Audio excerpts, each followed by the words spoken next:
आज मंगळवार 26 मार्च 2024 सकाळचे 7 वाजले आहेत आणि बायकर्स ऑफ इंडिया या रायडर्स ग्रुपतर्फे आम्ही सर्वजण देवगडपाशी असलेल्या तांबर्डे या बीचकडे जात आहोत। या ऑफ डे बाईक रायडिंगचे कारण असे आहे की आम्ही कासवानी घातलेल्या अंड्यातून बाहेर येणारी नवजात पिल्ली पर्यावरणपूर्वक सुखरूपरित्या कशी समुद्रात पाठवली जातात हे पाहण्यासाठी चाललो आहोत।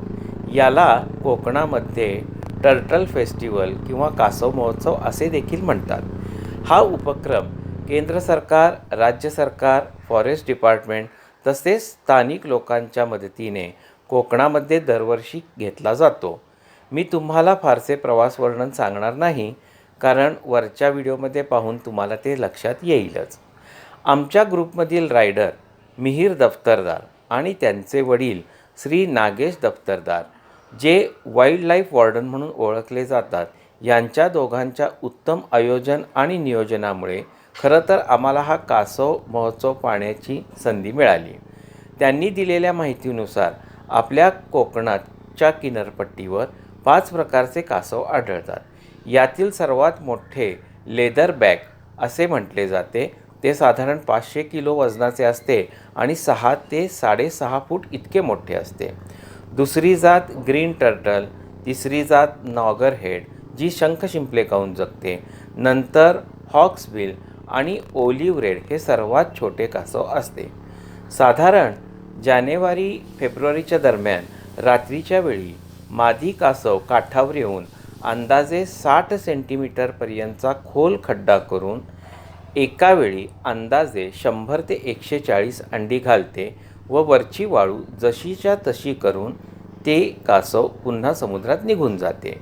हे कासव साधारण एका सीझनला 3 ते 4 वेळा काठावर येऊन अंडी घालून जाते। नंतर याचे संवर्धन करणारे लोक जिथे मादी कासवने अंडी घातली असतील त्याच्या भोवती जाळे लावून एक विशिष्ट प्रकारच्या लाकडी पट्ट्या लावून त्यांना पर्यावरणपूर्वक संरक्षण देतात।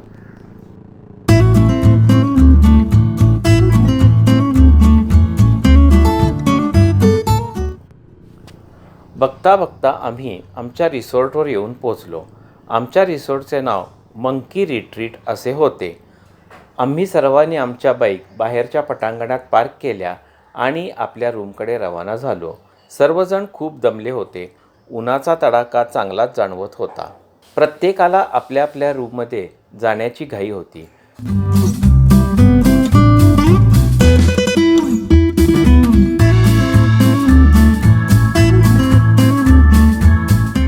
रूमकडे जाता जाता आम्हाला स्विमिंग टँक दिसला आणि आम्ही सर्वजण एकदम खुश झालो। रूमवर गेल्यावर रूममध्ये AC लावून ठेवले असल्यामुळे रूम मस्त थंड झाल्या होत्या। खूपच समाधान आणि बरे वाटले। थंडगार AC सुरू असला तरी आमचा पाण्यामध्ये जाण्याचा मोह आम्हाला काही आवरता आला नाही। कडक उन्हामुळे शरीर आणि आत्मा थंड झाला।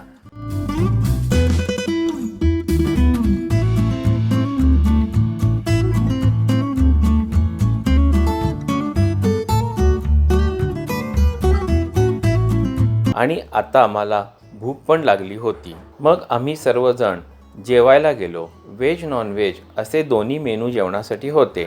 सर्वांनी आपल्या आवडीचे जेवण केले आणि रूमवर जाऊन सर्वांनी मस्तपैकी चांगली झोप काढली। साधारण 5:30च्या दरम्यान आम्ही सर्वजण फ्रेश होऊन परत बाहेर पटांगणात जमलो। प्रत्येकाला कासव पाहण्याची उत्कंठा लागली होती। प्रत्येकजण खुश होता। काहीतरी नवीन पाहायला मिळणार होतं याचे कुतूहल मला देखील खूप होते। आम्ही सर्वजण जिथे कासव संवर्धन प्रोजेक्ट राबवला जात होता तिथे जायला निघालो।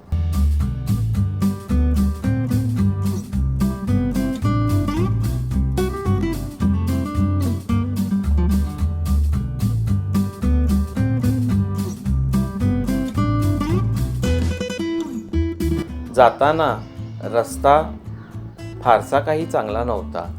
खड्डे किंवा वाळूचे छोटे छोटे ढीग रस्त्यामध्ये आम्हाला लागले। यातून बऱ्याचदा आमची गाडी स्किड होण्याची पण शक्यता आम्हाला जाणवत होती। अशा रस्त्यातून जातानाही फारसा विचार न करता आणि समुद्रकाठावरून जाणारा हा रस्ता मनाला आनंद देत असल्याने या सगळ्या गोष्टींकडे दुर्लक्ष करत शेवटी आम्ही जिथे कासव पाळणार होते त्या ठिकाणी सर्वजण जाऊन पोचलो.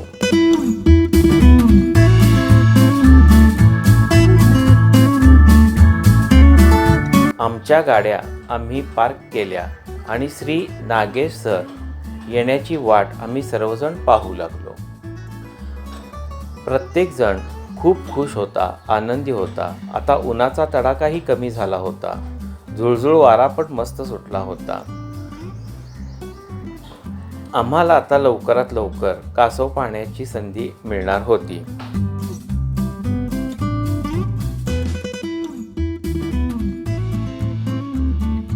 सर आले.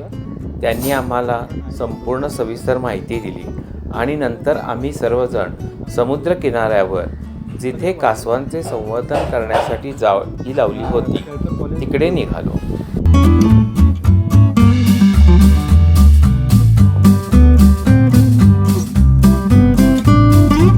संध्याकाळची वेळ होती. सूर्यास्त पण व्हायला काही वेळच उरला होता. समुद्र किनाऱ्यावरचे वातावरण खूपच छान आणि आनंद देणारे होते. उन्हाचा तडाखा पुष्कळ कमी झाला होता. उष्णतेच्या झळा पण आता कमी झाल्या होत्या आणि हवेमध्ये थंडावा देखील जाणवत होता.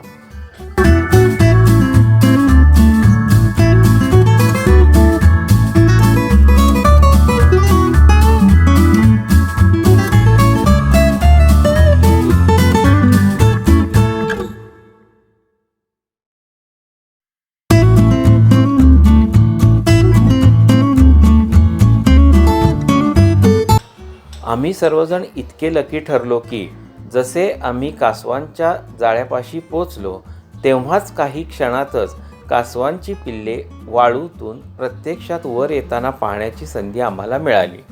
जमिनीखालील एकामागील एक अंडी फुटत गेली आणि त्यातील कासवाची पिल्ले वाळू सरकवत सरकवत वर येताना आम्हाला पाहायला मिळाली. 1, 2, 3, 4 असे म्हणता म्हणता जवळजवळ 50-75 कासवाची पिल्ले आता वाळूबाहेर आली होती.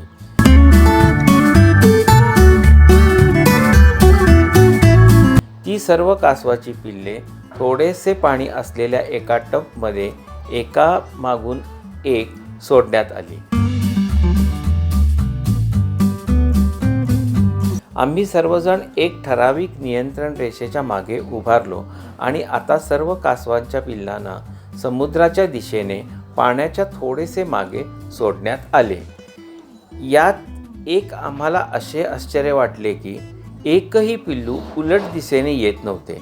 सर्व कासवांची पिल्ले ही उजेडाच्या दिशेने आणि समुद्राच्या दिशेनेच जात होते.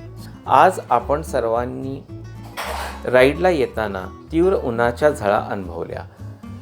हा उन्हाळा पुढे अधिक तीव्र होणार आहे तेव्हा आपणही आपल्या परीने प्राण्यांना, पक्ष्यांना उष्णतेपासून संरक्षण मिळण्यासाठी इथून पुढे भरपूर झाडे लावू, झाडे जगू, आपल्या घराच्या खिडकीत, अंगणात, टेरेसवर पक्ष्यांसाठी पाणी ठेवू आणि खारीचा वाटा का असेना पण निसर्ग आणि पर्यावरण संवर्धन करण्याचा प्रयत्न करू.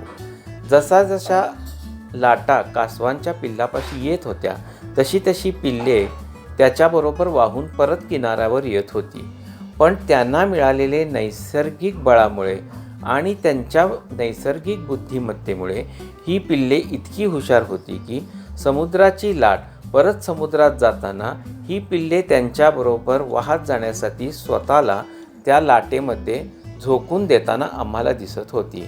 बराच वेळ या पिल्लांचा आणि समुद्राच्या लाटांचा मागे पुढे करण्याचा खेळ चालू होता आणि आम्ही ते पाहून खूप आनंदी झालो होतो.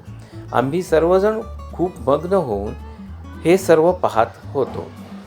प्रत्येकजण हे क्षण टिपण्यासाठी इतके उत्सुक होता की कुणीही कोणाशीही एक शब्दही बोलत नव्हते. प्रत्येकजण घालून दिलेल्या नियमांचे काटेकोरपणे पालन करत होते. कासवांची पिल्ले पाण्यामध्ये गेल्यानंतर सुद्धा जवळजवळ 15-20 मिनिटे कोणीही पाण्यात गेले नाही.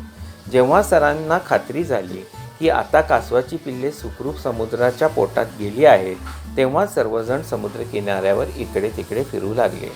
आज नैसर्गिकरित्या कासवांच्या पिल्लाचे संवर्धन करून त्यांना सुखरूपपणे आपल्या आईच्या कुशीत म्हणजे समुद्राच्या विश्वात जाताना पाहून खरोखरच आम्हाला सर्वांना समाधान आणि आनंद वाटत होता.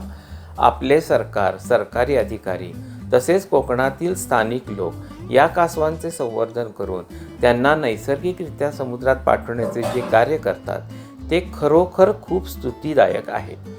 धन्यवाद.